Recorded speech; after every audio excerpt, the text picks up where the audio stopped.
English class आज मेरा test series में आज हम पढ़ेंगे प्रेजेंट इंडेफिनाइट और प्रेजेंट सिंपल का एरर करेक्शन। तो जो रूल्स हम पढ़े हैं ये रूल्स को आज हम यूज करेंगे। तो मैं आपको कुछ क्वेश्चन दे रहा हूँ, वो क्वेश्चन को आप पहले समझिए। यहाँ पे कौन सी रूल अप्लाई हुआ है, वही रूल के अगेंस्ट में हम कौन सी रूल अप्लाई करेंगे। मैंने बहुत सारा पॉइंट्स हम प्रेजेंट इंडेफिनाइट प्रेजेंट सिंपल में पढ़ लिए, तो उसके अंदर मैं कोई क्वेश्चन देता हूँ, पहले आप सेंटेंस को पढ़िए, वही सेंटेंस में कौन से रूल दिया है वही रूल के हिसाब से हम यूज करेंगे। ओके, तो आज की सीरीज का फर्स्ट क्वेश्चन हो गया। पहले मैं फिल इन द ब्लैंक्स के हिसाब से दे रहा हूँ, उसके बाद हम जाएंगे एरर करेक्शन। पहले फिल इन द ब्लैंक्स करते हैं। लिख लीजिए, dash he dash to school every day. बस, dash he dash to school every day, ये हमारा क्वेश्चन है।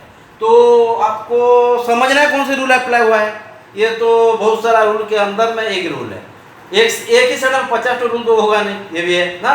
तो एक ही रूल एक ही सेंटेंस में कवर है, ये ध्यान देना है। तो यहाँ पे कुछ ऑप्शन भी दे देता हूँ और भी हेल्प करेगा। माने यहाँ पे डू या डच या गो या गोच, है ना। दो ब्लैंक्स है, दो आंसर हमको चाहिए ना। तो बट हमको दिया हो 4 ऑप्शन, तो यहाँ पे हमको निकालना है। ये आप कैसे करेंगे आप जानिए। माने ये हमारा क्लास है, मेरा या आपका नहीं है। तो अगर मैं अकेला करूँगा भी तो आपको अच्छा नहीं रहेगा, या आप अकेला करेंगे तो अच्छा नहीं रहेगा। हाँ, आप अकेला करने से अच्छा लगेगा, क्योंकि ये तो हमारा मोटो है ना। बट मिल के करेंगे तो और ज़्यादा अच्छा लगेगा। तो ट्राई कीजिए। एक दो तो आंसर दे रहे हैं, गलत है सही अलग बात है। माने आप आंसर दीजिए, सही या गलत का हम बाद में बात करेंगे, पहले आप आंसर दीजिए। Dash he dash to school every day. पहले तो एक चीज ध्यान देना है, ये कौन सी टेंस में है, ये कौन सी टेंस में है, इतना बड़ी बात नहीं है, क्योंकि प्रेजेंट सिंपल का सीरीज चल रहा है। क्वेश्चन में प्रेजेंट सिंपल का जरूर दिया होगा, फिर भी ये प्रेजेंट सिंपल का ही है बोलकर क्यों जानेंगे या कैसे जानेंगे, ये भी है। तो ये क्या चीज है यहाँ पे, ये सेंटेंस में ऐसा क्या चीज है जो हमको बताएगा कि ये सेंटेंस जो लिखा गया है दिया गया है प्रेजेंट सिंपल है। फर्स्ट ही अगर हम जान गए तो टेंस के बारे में, फिर देखना है कौन सी बाहर यूज करते हैं, उसके बाद क्या होगा, स्टेप बाय स्टेप हमको आंसर मिलना शुरू हो जाएगा। तो फर्स्ट पहचानते हैं प्रेजेंट सिंपल क्यों है। प्रेजेंट सिंपल है जानता हूँ, क्योंकि प्रेजेंट सिंपल सीरीज चल रहा है, मैं प्रेजेंट सिंपल का ये क्वेश्चन दिया होगा या दिया, बट ये प्रेजेंट सिंपल है, ये कैसे जानेंगे, ये चीज बताना है। ये कैसे जानेंगे आप बताइए, मैं मेरे आता हूँ, 1 मिनट 1 सेकंड में बताइए, है ना, जल्दी जल्दी। Dash he dash to school every day, ध्यान देना अच्छे से। हाँ, हर कोई आंसर दीजिए। I want all of you participate in the answer. बिल्कुल क्वेश्चन कीजिए, आंसर कीजिए, भूल हो ठीक हो ये बात की बात है। पहले आप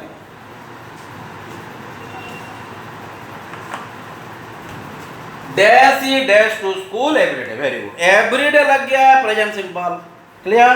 प्रेजेंट सिंपल तो जानता हूँ प्रेजेंट सिंपल ही होगा, बट हमको मालूम कैसे होगा, ये जो एवरी डे है ये बताया कि जो सेंटेंस दिया गया है ये प्रेजेंट सिंपल का है, क्लियर। तो ये हो गया प्रेजेंट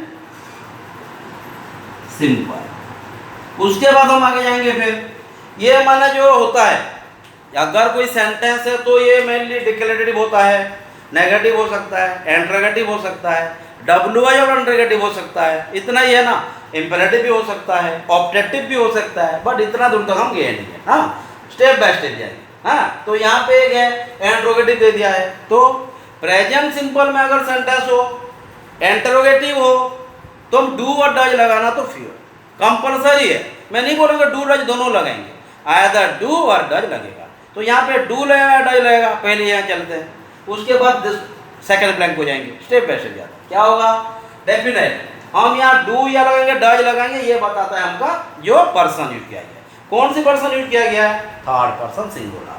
थर्ड पर्सन सिंगुलर में कौन बोले थे, अगर इंटरोगेटिव है तो थर्ड पर्सन सिंगुलर में यूज करेंगे डज।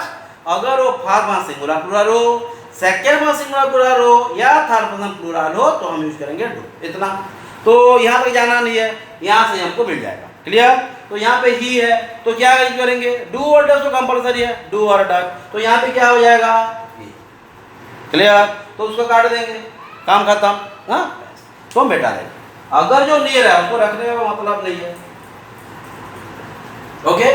मैं ये भी बेटा देंगे, तो पहचानने के लिए। लेकिन ये जो 3 टोन है, 3 टोन ये तो लगेगा नहीं, एक बार हो गया बस। तो हम लगा दिए डच, लगा देते हैं यहाँ डच, है ना। यहाँ पे लिख लीजिए dash dash to school every day, और एक बात है हाँ, तो ये जो स्कूल है डू तो होगा नहीं, निकल गया वो ऑलरेडी, डज ही यहाँ पे दिखना है, गो या गोज, हाँ। फिर ये भी जानना है यहाँ गो हो रहा है तो क्यों हो रहा है, और गोज अगर हो रहा है तो क्यों हो रहा है। मैं नहीं बोलूँगी गोज नहीं होगा, या मैं नहीं बोलूँगी गो होगा, अगर होगा तो क्यों होगा, अगर नहीं होगा तो क्यों नहीं होगा, ये भी जानना है। रीजन अगर आज से हम आंसर जानेंगे तो एग्जाम में हमको बहुत हेल्प करेगा, ये हमारे क्या बनेगा प्लेटफॉर्म, ध्यान देना क्या होगा डज, हर बार ध्यान देना। अगर सेंटेंस में डू या डज यूज करते हैं तो जो मैन भाव हम यूज, ये कौन सी है एक्जुलरी भाव है, तो मैन भाव क्या होगा डेफिनेटली मैन भाव तो हमारा भारवान ही होगा, ध्यान देना। डू भी भारवान होगा, डज भी भारवान होगा, कभी नहीं बोल सकते डू यू टीचर्स, डेफिनेटली बोलेंगे डू यू टीच, या डज ही टीच, माना डू और डज अगर हमारा एक्जुलरी भाव है तो मैन भाव हमारा भारवान ही होगा। क्या बोला क्लियर, क्या बोला, अगर डू है तो भी मान भाव होगा, माना भारवान होगा, मैन भाव तो होना है, अगर डू भी है तो भारवान होगा, डज है भी तो भारवान होगा। क्लियर, यहाँ पे डज क्यों है, क्योंकि यहाँ पे डू अगर होता भी वही मैन भाव ही होता, मैं नहीं बोल रहा डू है, डज तो हो गया, क्यों हुआ जाने, अब क्या यूज करेंगे भारवान, तो ये दोनों में भारवान कौन है, ये तो खत्म जान चुके हैं। हमको गो और गोज में ध्यान देना है, ये दोनों में भारवान कौन है, गोज है कि गो है, ऐसे आएगा स्ट्रक्चर तो भारवान भार फाइव का काम है, तो ये काम हमारा है गो। ओके, क्या हो गया हमारा, ऐसे डू डज लग गया, यहाँ पे हो जाएगा गो, तो यहाँ क्या लिखेंगे does he go to school every day, मतलब वो हर दिन स्कूल को जाता है क्या, कि जाती है क्या, जाती है क्या कि जाता है क्या, ही बता, मैं स्कूल ने बताया जाती कैसे होगा, जाता है ना, तो वो हर दिन स्कूल को जाता है क्या। ओके, तो कैसे क्लियर हुआ क्वेश्चन, और एक ध्यान दें, कुछ ब्लैंक्स बनाएंगे, कुछ एरर करेक्शन भी देंगे, ध्यान देना, हर का भी आता है एग्जाम में। देखिए क्वेश्चन ब्लैंक्स हो या एरर करेक्शन या सेंटेंस इंप्रूवमेंट हो, अगर हम रूल्स के ऊपर अपॉइंटेड हैं तो हमको कोई भी चीज हरा नहीं सकता। हाँ, माने ये जो ऑप्शन है ये क्यों डोमिनेट करेगा, अगर रूल जानते हैं, रूल से ऑप्शन नहीं रहता, ऑप्शन से रूल से ही ऑप्शन रहेगा। अगर रूल जानते हैं तो ऑप्शन रहे ना रहे, सेंटेंस इंप्रूवमेंट रहे, ब्लैंक्स रहे, एरर करेक्शन रहे, हर कुछ हमारे पास में है। क्लियर, हर चीज को हम डोमिनेट करेंगे, ना कि वो चीज हमको डोमिनेट करेगा। ओके, लिख लीजिए दी गीता डैश मैन इज मोटा।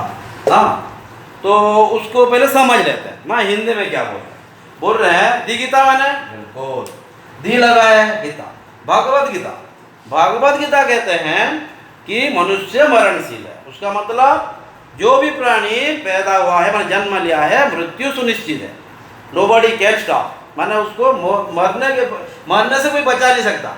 माने सिर्फ भगवत गीता बोल रहे ऐसा नहीं, हर ग्रंथ, हर धर्म ग्रंथ जो भी है, बाइबल है, कुरान है, माने गुरु ग्रंथ साहिब है, जितने भी हैं वो सब बोलते हैं कि अगर हम पैदा हुए हैं तो मरेंगे तो श्योर, कोई पहले मरेगा कोई बाद में मरेगा। हाँ, माने मृत्यु अगर जन्म मिला है मृत्यु सुनिश्चित है। क्लियर हो गया, तो अब तो हम वो तो हो गया हमारा ग्रंथ को, धर्म ग्रंथ के बारे में पढ़ लिया। अब हम जाएंगे ग्रामेटिकल, ग्रामेटिकल में इसका क्या रूल है ये भी जानना है ना। तो दी गीता डैश मैन इज मोटा, तो क्या बोलेंगे, यहाँ पे कुछ ऑप्शन दे देते हैं, यहाँ पे क्या लिखना है ये तो ऑप्शन देना पड़ेगा, यहाँ तो एग्जाम में भी ऑप्शन देगा, नहीं तो कोई भी स्टूडेंट कैसे करेगा, स्टूडेंट क्या कोई भी नहीं कर पाएंगे, जानेंगे कैसे। हाँ, तो पहले हम ऑप्शन दे देते हैं सेइंग, उसके बाद हो गया सेस, उसके बाद हो गया सेड, उसके बाद हो गया से, बस आपको ध्यान देना है। हाँ, तो दी गीता डैश मैन इज मोटा, ध्यान देना। क्या हो रहा है, दी गीता ये कौन सेंस को फॉलो कर रहा है, डेफिनेटली एक राइटर या जो हमारा कोटेशन बेस होता है, कोटेशन माने कोटेड वर्ड्स है, कोटेड वर्ड प्रेजेंट सिंपल का है, नो डाउट प्रेजेंट सिंपल का सीरीज चल रहा है, प्रेजेंट सिंपल ही है, और कोटेशन हर बार प्रेजेंट सिंपल में होता है, नो डाउट। प्रेजेंट सिंपल में भार वन भार फाइव दोनों होता है, ये भी है ना। क्लियर, तो यहाँ पे भार वन होगा कि भार फाइव होगा ये बड़ी बात है। क्लियर, तो भार वन कहाँ पे होता है? थर्ड पर्सन सिंगुलर में। तो हमको ध्यान देना है, अगर भार 5 करेंगे तो थर्ड पर्सन सिंगुलर होना चाहिए। तो दी गीता, हाँ यहाँ पे दी गीता दी बाइबल होता तो अलग बात होता है, यहाँ दी गीता अल्ले भगवत गीता को बता रहे हैं। क्या बोलेंगे? Third person singular. हाँ तो क्या हो गया? दी गीता डैश। तो क्या होगा? ये तो सवाल ही पैदा नहीं हो रहा है, सवाल ही पैदा हो रहा है कुछ कुछ, ये दोनों सवाल के पैदा के अंदर है। ये भी हो रहा है, पास्ट टेंस हो गया तो बिल्कुल हो नहीं सकता। हाँ ये और ये और ये हमारी जो रेस है वो रेस से बाहर हो गई, हाँ कंपटीशन से बाहर। तो ये दोनों के ऊपर क्वेश्चन है, ये मतलब मिटा देते हैं। हाँ क्यों प्रॉब्लम होगा? क्लियर? तो ध्यान देना इस तरह का एग्जाम में, लेकिन बहुत कम टाइम में हमको करना पड़ेगा, इसीलिए आपको माने आपको क्या हमको प्रिपेयर होना है। घर में जो जो पढ़ा जा रहा है 10-12 बार, 15 बार, 20 बार। मैं क्यों बोल रहा हूँ? ओनली इंग्लिश एक सब्जेक्ट नहीं है, मतलब सॉरी इंग्लिश तो लैंग्वेज है, बट हम सब्जेक्ट के हिसाब से पढ़ेंगे। केमिस्ट्री है, फिजिक्स है, रीजनिंग है, तो ये चीज़ भी दिखना है।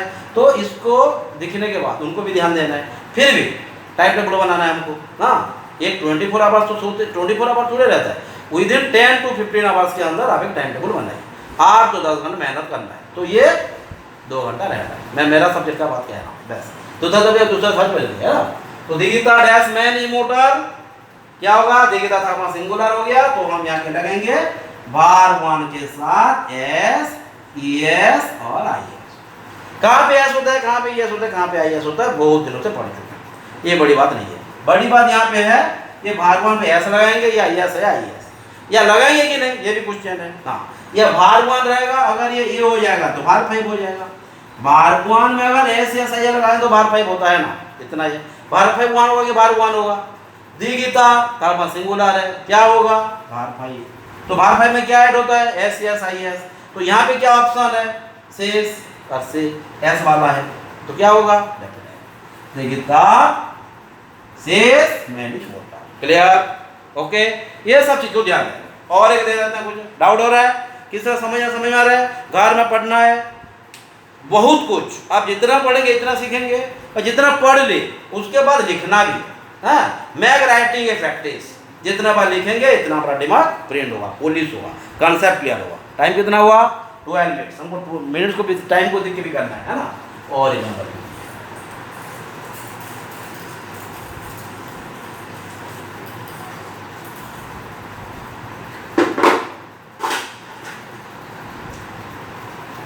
My father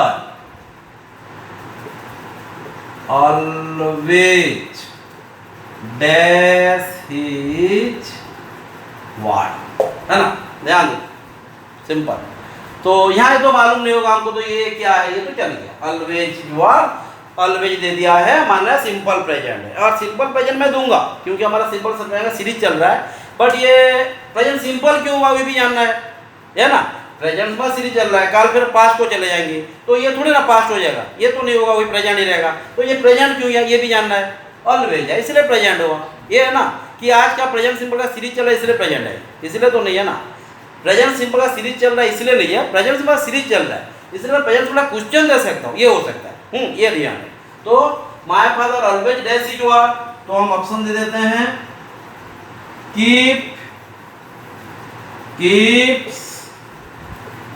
कीपिंग कैट, बस इतना। हाँ ध्यान देना, क्या होगा?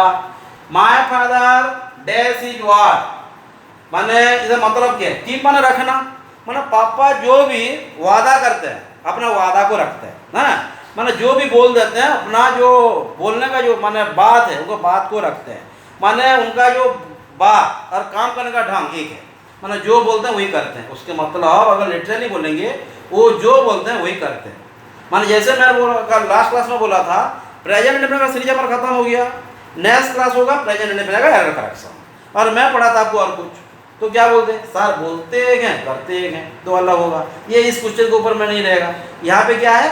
पापा जो बोलते हैं वही करते हैं। ओके, तो my father always dash is what, क्या करेंगे? My father always dash is what, ध्यान देना। माय टेंस कौन सी है? क्यों प्रेजेंट टेंस है? माने प्रेजेंट सिंपल है, प्रेजेंट पर सीरीज चला इसलिए प्रेजेंट सिंपल नहीं है ना।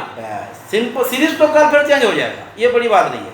ये सिंपल इसलिए है क्योंकि यहाँ ऑलवेज एडवर्ब लगा है, एडवर्ब ऑफ टाइम ऑलवेज लगा है, इसलिए प्रेजेंट सिंपल है। हाँ, फिर प्रेजेंट सिंपल में दो भार लगता है, भार 1 और भार 5, ये भी ध्यान देना है। भार 1 कहाँ यूज करते हैं? First person singular plural, second person singular plural, third person plural. भार 5 कहाँ पे यूज करते हैं? थर्ड पर्सन सिंगुलर में, ध्यान देना। तो यहाँ पे कौन है? My father, third person singular की plural, my father third person, क्योंकि माय फादर ही, अगर माय मदर होते तो सी, बट माय फादर और माय मदर मिल के रहते तो क्या होता? वो हो जाते दे, माना थर्ड पर्सन प्लूरल। समझ में आ रहा है? ये जरा ध्यान दें, ये सब चीज छोटा छोटा चीज दिखता है, लेकिन एग्जाम में यही प्रॉब्लम करता है। ये जरा छोटा सा चीज ध्यान देना। तो माय फादर ऑलवेज, ये क्या होगा? हम जान गए थर्ड पर्सन सिंगुलर है, हमको भार 5 की जरूरत है। ओके, तो भार 5 कौन कौन से ढूंढना है? ये भी तो है ना, तो ये तो होना नहीं है, ये तो सवाल ही पैदा मेरे पास को चला गया। ये हमारे रेस में है, तो ये हो गया हमारा भार 1, ये हो गया भार 5, तो सेंटेंस कौन सी है? ओके, इतना ही। तो my father always dash is one, my father always keeps is one. Okay, ध्यान देना। तो जो जो बताया जा रहा है, आप ये की बात एक मैं बोलूंगा अभी, जो जो हम पढ़ते हैं, जो जो हम पढ़ते हैं आप घर में पढ़ लीजिए, और उसको अगर हो सके तो अपने छोटे भाई बहन को जो 5-6 क्लास में पढ़ रहे हैं, 7-8 क्लास में पढ़ रहे हैं, और टेस्ट है उनका, उनको पढ़ा दीजिएगा। तो क्या होगा? Concept clear. अगर वहाँ पे कुछ कंफ्यूजन होता है फिर मुझे बोलिए, फिर कमेंट कीजिए, फिर क्लास करेंगे। वही होता है लेसन, जो नहीं जानते हैं पढ़ेंगे, और जो जान गए वो दूसरे को सिखाएंगे, तो जाके हमारा जो पढ़ाई है सक्सेस होगा। ओके, ध्यान दें। मोड 9 ये हो गया हमारा केप्स। केप्स को मत समझे ना, भार 5 क्यों हुआ, प्रेजेंट सिंपल क्यों है, बस हर क्वेश्चन का आंसर मिलना चाहिए, तो जाके हमारा क्लास सक्सेस है, नहीं तो कहाँ हुआ, है ना। और एक नंबर देखिए, हम जरा एरर करेक्शन को एक दो हो जाएंगे, टाइम भी निकल जाएगा ना, 16 मिनट्स हो गया, टाइम भी निकल जाएगा। नहीं तो देखिए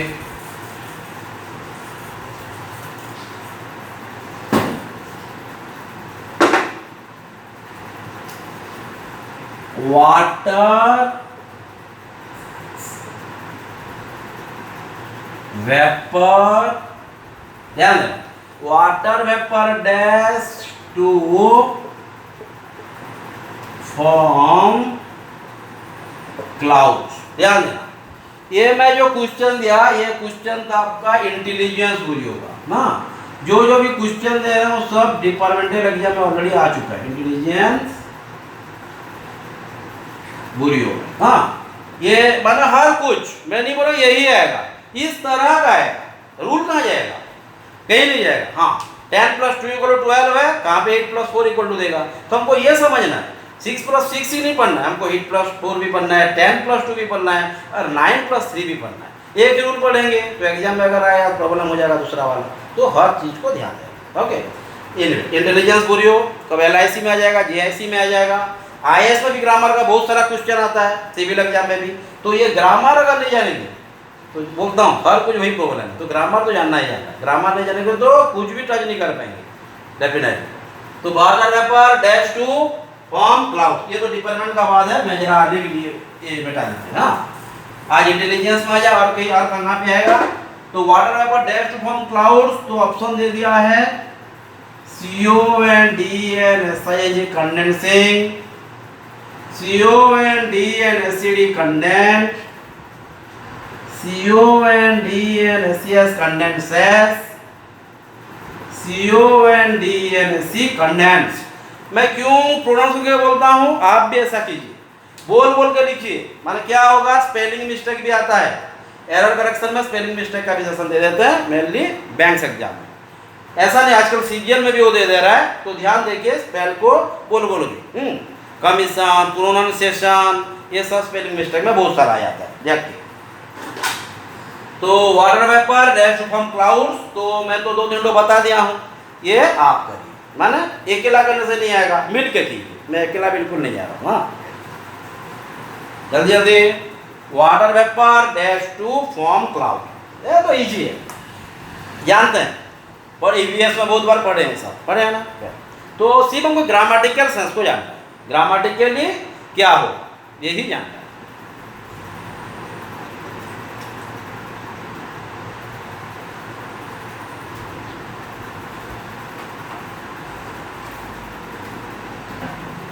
टाइम निकल रहा है, जल्दी, 15 सेकंड से ज़्यादा तो हम ले भी नहीं सकते, हम ज़्यादा टाइम एफर्ट कर नहीं सकते।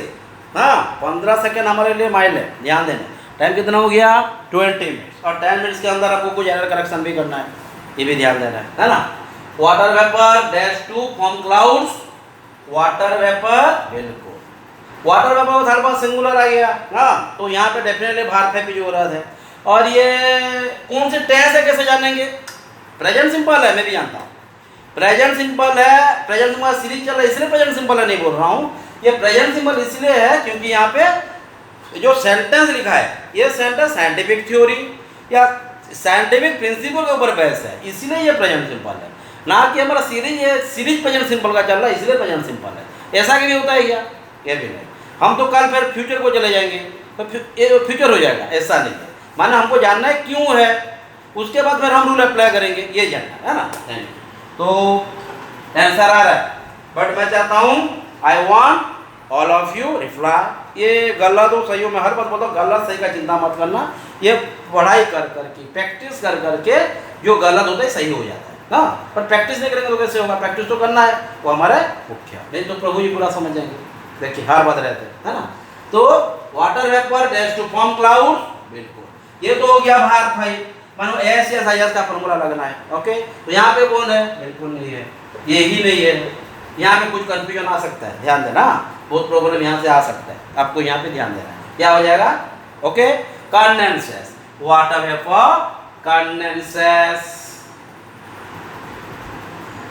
To form clouds. ओके, बस। तो अब हम क्वेश्चन जो दे देते हैं, टाइम भी ज़्यादा नहीं है, एरर वैसा नहीं है तो क्वेश्चन दिखते हैं। कुछ भाष के बारे में पढ़े थे, हाँ, गेम ऑफ स्पोर्ट्स कमेंट्री पढ़े थे, न्यूज हेडलाइंस के बारे में पढ़े थे, और कंडीशनल सेंटेंस के कुछ पॉइंट्स पढ़े थे ना। जो पॉइंट प्रेजेंट सिंपल में यूज होता है, ये सब पॉइंट को आपको दिमाग में प्रिंट करना है। और दिमाग में प्रिंट करने के लिए हमको बहुत मेहनत की जरूरत है, और वो तो हम कर सकते हैं, हमारा काम है वो मेहनत करना, दिल से लेकिन मेहनत करना, ऑनेस्टली। ओके, बस। तो मैं कुछ क्वेश्चन दे रहा हूँ वही रूल के ऊपर, आप जरा ध्यान दीजिए। पहले रूल को समझना, उसके बाद आंसर देना। प्रेजेंट सिंपल में क्वेश्चन रहेगा no doubt, but present simple में क्यों हुआ ये भी जानना है, तो जाके हम आंसर पा पाएंगे क्यों हुआ। तो क्यों हुआ अगर जानेंगे तो कोई भी हमको हरा नहीं सकता, ये बोलना। हाँ, क्या है तो जानते हैं। हाँ, तो यहाँ पे लिख लीजिए as soon as my father will come, ध्यान दें। हाँ, will go to market। हाँ, ध्यान दें, गो टू दी मार्केट लिख लीजिए। ये दी मार्केट है या ओनली मार्केट है, उसका क्या डिफरेंस है मैं पढ़ाऊंगा आर्टिकल क्लास में। अगर एक साल में पढ़ा दूँ तो क्या होगा, ये ज़्यादा हो जाएगा, बाउंस हो जाएगा। हाँ, सिर्फ एक चीज़ हर बार ध्यान देना, छोटा सा बता रहा हूँ। अगर कोई चीज़ हम हर दिन करते हैं या कोई चीज़ जिसके लिए बनाया गया हो और वही काम इसके लिए किया जाता हो, मैं प्राइमरी केसेस में यहाँ पे दी की यूज नहीं करते, और सेकेंडरी केस में किया जाता है। जैसे सोच लीजिए यहाँ पे दिया है स्कूल, और स्कूल को स्टूडेंट जा रहे हैं, तो ये क्या हो गया? प्राइवेट। तो स्टूडेंट के केस में स्कूल अगर है तो स्कूल में दी नहीं लगेगा, ध्यान दें। लेकिन यहाँ पे स्टूडेंट है और यहाँ पे पेरेंट्स है। हाँ, ध्यान देना, अगर पेरेंट के जा रहे हैं स्कूल को तो यहाँ पे दी लगेगा, ध्यान देना। हाँ, वो पेरेंट स्कूल का टीचर भी हो सकता है, ये नहीं बोल रहा हूँ, ये ग्रामर को अलग हिसाब से लेता है, ये भी ध्यान देना। यहाँ पे पेरेंट्स क्यों लिखेगा? टीचर्स लिखेगा ना, पेरेंट्स को लिखेगा। अगर पेरेंट्स लिख रहा है तो स्कूल के साथ रिलेशन पेरेंट्स का नहीं रहता। हाँ, प्रिंसिपल का रह सकता है, हेडमास्टर का रह सकता है, स्टूडेंट का रह सकता है। अगर वो पेरेंट्स के साथ अगर हो, स्कूल के टीचर हो भी, तो पेरेंट्स क्यों लिखेगा? ध्यान देना, पेरेंट्स अगर लिख रहा है तो स्कूल के साथ रिलेशन उनका प्राइमरी नहीं है, सेकेंडरी है, ध्यान देना। अगर पेरेंट्स है तो स्कूल में हम दी स्कूल लिखेंगे, अगर स्टूडेंट है तो ऑनली स्कूल लिखेंगे। क्या क्लियर? टेम्पल है, टेम्पल को पूजा करने जा रहे हैं तो दी नहीं लिखेंगे, क्योंकि टेम्पल इसके लिए बनाया गया तो पूजा करने के लिए। अगर टेम्पल को हम कोई मैरिज पार्टी अटेंड करने के लिए जाएंगे तो वहाँ पे दी लिखना पड़ेगा, सॉरी दी और द का ध्यान देना। क्यों बोला? क्योंकि अगर मैरिज पार्टी के लिए मंदिर नहीं है, मैरिज पार्टी तो बनेगा होटल में या कोई अलग जगह में, उसके लिए अलग कॉन्फ्रेंस रूम होता है। लेकिन हमारा जो मंदिर बनता है पूजा करने, कोई फ्रेंड को मिलने के लिए मंदिर चले गया, क्या होगा? अलग होगा। मंदिर पूजा करने के लिए, इसके लिए दी लगाना ही नहीं है। अगर हम कोई फ्रेंड्स को मिलने के लिए जाएंगे, कोई शादी में अटेंड करने के लिए मंदिर जाएंगे, वही केसेस में दी लगाएंगे। क्या बोल रहा है क्लियर? जो चीज के लिए बनाया गया होगा, अगर वो चीज होगा तो हम द नहीं लगाएंगे, नहीं तो द लगाएंगे। तो ये भी ये है, as soon as my father will come we will go to market. Market क्यों जाएंगे? बिल्कुल, यहाँ पे एक क्वेश्चन है, टू द मार्केट जो लिखा, और कोई काम होगा तो यहाँ पे तो हम बोल नहीं सकते, तो इसलिए मैं द लगाऊंगा। लेकिन द नहीं लगा कि क्या होता है आंसर, ये भी मैं आर्टिकल में समझाऊंगा, है ना। तो as soon as my father will go we will go to the market. देखिए, हम मार्केट घूमने के लिए भी जा सकते हैं, हाँ, कुछ ही जगह लाने के लिए जाते तो हम द नहीं लगाते, ये भी बोल रहा हूँ मैं, लेकिन यहाँ तो ऐसा मेंशन किया नहीं है, तो यहाँ पे द ठीक है। तो बट एरर कहाँ पे है, ये तो मैं द का बता दिया, हाँ, टाइम में निकल गया ज़्यादा। तो as soon as my father will come we will go to the market, है ना, क्या होगा, as soon as my father will come we will go to the market. हर बात ध्यान देना, जहाँ पे as soon as long as, when, after, before, till, until, unless हो, वो कौन है, कंडीशनल क्लॉज। अगर ये सबऑर्डिनेट क्लॉज है तो यहाँ पे क्या होगा, भार होगा। ये अगर हो गया तो कभी भी फ्यूचर नहीं हो सकता। क्या होगा, as soon as my father will come we will go. मैं बोला था जब कंडीशनल का पॉइंट बता रहा था, क्या बोला था, जब as soon as long as, when, after, before, until, till, unless ये हो जाएगा तो ये फॉलो करेगा भार 1 और भार 5 को, और जो मेन क्लॉज है या प्रिंसिपल क्लॉज है ये हो जाएगा हमारा कौन सी, ये हो जाएगा हमारा विल या शैल प्लस भार 1। ये बोला था डेमा में, ये प्रिंट करना। तो एरर कहाँ पे है, as soon as my father will come we will go to the market. ये जो सेकंड का है हमारे प्रिंसिपल क्लॉज है, ठीक है, और यहाँ जो हमारा सबऑर्डिनेट क्लॉज है गलत है, तो इसको निकाल दें। हाँ, तो एग्जाम में कभी यहाँ गलत दे सकता है, कभी यहाँ गलत दे सकता है, तो आपको पहचानना है गलत जो दिया क्यों दिया है, ये गलत हुआ क्यों, ये जानना बहुत इंपॉर्टेंट है। तो यहाँ पे गलत, यहाँ गलती है, एज सुन एज की जगह में कभी भी मोड़ल लगेगा नहीं, क्या होगा, as soon as my father, क्या बोला समझे ना, as soon as my father comes we will go to the market. अगर बोलता है we go to market purchase something, एक ऐसा में दी नहीं लगता, ध्यान देना, या लेकिन ऐसा कुछ स्पेसिफिकेशन नहीं है, इसलिए मैं तो लगा दिया। ओके, और एक क्वेश्चन लेता हूँ टाइम के साथ, टाइम 27 मिनट हो गया, टाइम को देख के, है ना।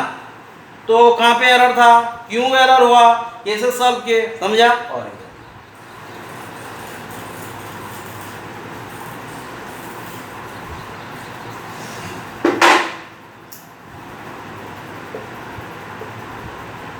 after my teacher will come we start our lesson। ध्यान देना, वही है, चेंज बिल्कुल नहीं किया हूँ। हाँ, after my teacher will come we start our lesson, और एक है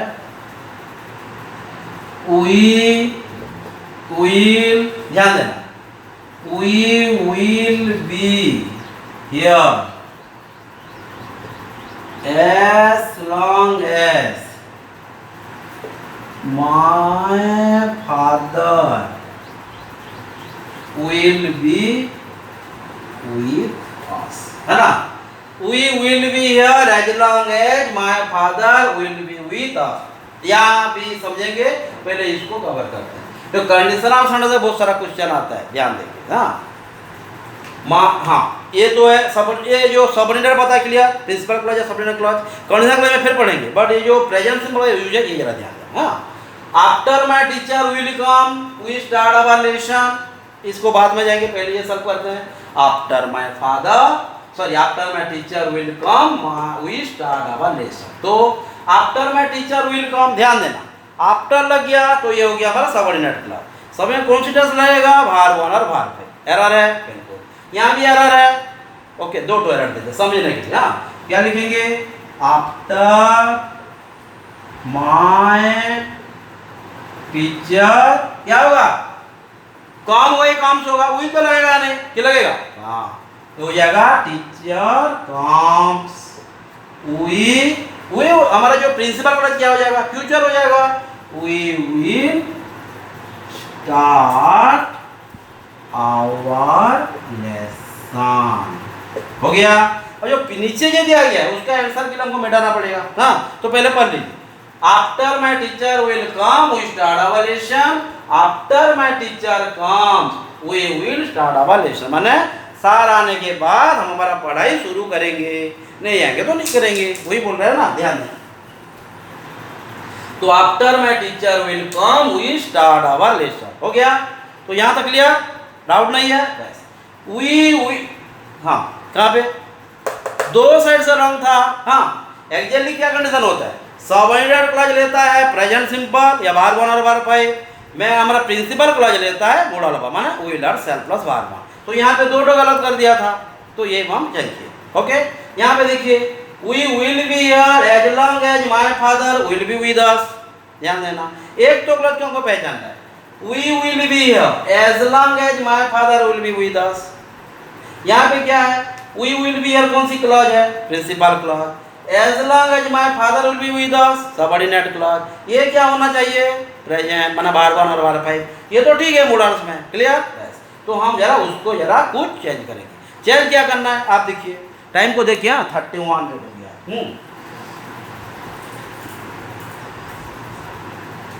टाइम के साथ जाना है, नहीं तो हम बहुत पीछे रह जाएंगे और हमको आगे जाना है, ये भी ध्यान देना। हाँ, क्या हुआ ये, बिल्कुल वी